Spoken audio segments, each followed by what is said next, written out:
There are many conflicting opinions on the topic of standardized testing and whether or not it benefits students in the long run of their education. There are some educators who believe that these tests do. However, education has developed so much in the past 15 years with computerized testing and new standards being placed that these tests need to be refined in order for them to be beneficial.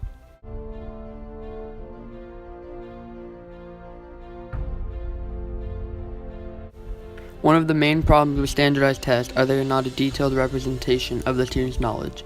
When students get their test scores back and only see that they did good in English, they don't see what specific areas they should work on. If this problem were to be fixed, the students could see what areas they should work on to become smarter individuals in the overall subject. With tests being too vague, the students are being assessed off one test score, and there are many other factors that play into test taking.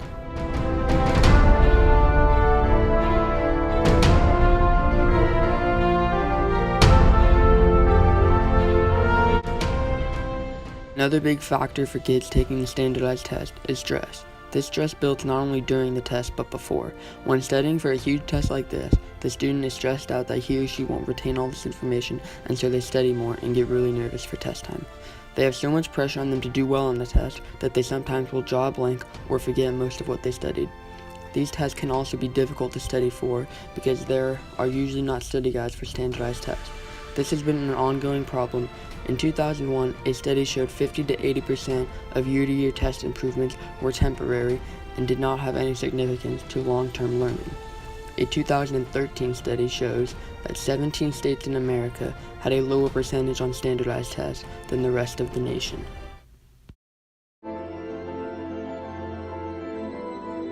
With standardized testing putting so much pressure on students to do well on them, they do not help students significantly in their future.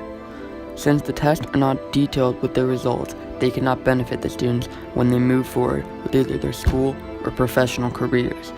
The students will continue to move forward and will continue to struggle.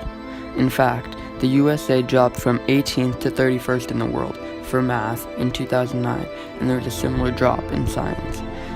In May 2011, a report from the National Research Council stated that there is no evidence test-based incentive programs are really working.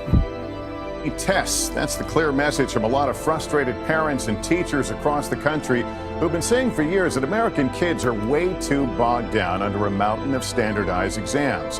Now, a new study is backing them up. It concludes that all that testing isn't making students smarter. It's stressing them out. And as our senior White House correspondent Chris Jansing reports, lawmakers are joining the call for change. In conclusion, people have their own opinions of what standardized tests can do and not do for today's students, but we should really be asking the people who review and take these tests. 81% believe that their students spend too much time taking mandated tests by the state or the district. These tests need to be refined so they actually benefit the students in the long run.